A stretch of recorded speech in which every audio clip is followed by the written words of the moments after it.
Halo teman-teman, saya Kori, salah satu awardee LPDP PK171 Pradipa Arya Satya. Saya berprofesi sebagai dokter. Saat ini, saya ingin mengingatkan teman-teman sekalian untuk selalu mengenakan masker, terutama saat bepergian keluar rumah, atau saat akan menghadiri suatu acara atau pertemuan, atau saat bertemu dengan orang asing atau orang yang tidak tinggal serumah. Di masa pandemi ini, banyak sekali perubahan yang kita alami dalam keseharian kita. Salah satunya adalah rutinnya penggunaan masker. Kenapa kita harus menggunakan masker? Virus SARS-CoV-2 penyebab pandemi COVID-19 masih menjadi ancaman. Angka kasus positif secara global masih terus meningkat setiap harinya. Di Indonesia, tercatat hingga 13 Februari 2021, jumlah kasus konfirmasi mencapai 1.210.703 kasus, dengan jumlah kematian mencapai 32.936 kasus.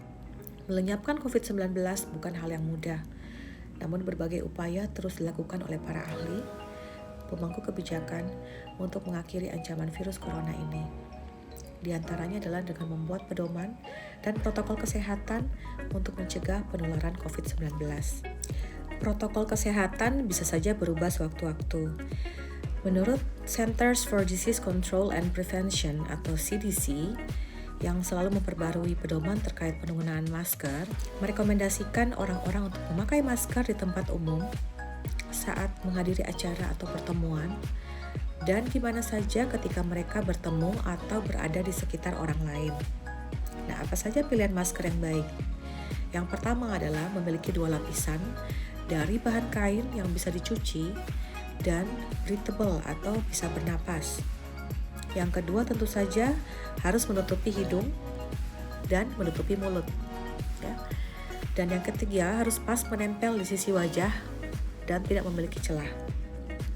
Yang keempat, terdapat kawat pada area hidung untuk mencegah udara bocor dari bagian atas masker. Sebaiknya jangan memilih masker yang memiliki ciri-ciri sebagai berikut. Yang pertama, terbuat dari bahan yang sulit bernapas, contohnya vinil atau karet. Yang kedua, memiliki katup atau valve atau ventilasi pernapasan yang memungkinkan partikel virus untuk keluar. Yang ketiga, sebaiknya tidak menggunakan masker yang dikhususkan untuk tenaga medis, contohnya respirator N95. Nah, untuk anak-anak sebaiknya menggunakan masker yang dibuat khusus untuk anak-anak, supaya ukurannya sesuai dan menempel pada wajah dan dagu anak dan tidak longgar. Sebaiknya jangan pakaikan masker pada anak yang berusia di bawah 2 tahun.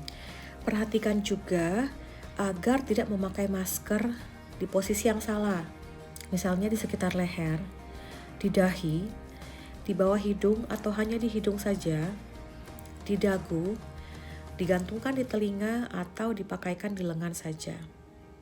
Perlu diingat bahwa penggunaan masker tidaklah optimal jika tidak disertai dengan physical distancing atau menjaga jarak secara fisik, menghindari keramaian, dan mencuci tangan secara berkala. Jangan lupa untuk selalu mencuci tangan setiap kali selesai memegang masker Anda sendiri. Siapa saja yang tidak perlu memakai masker?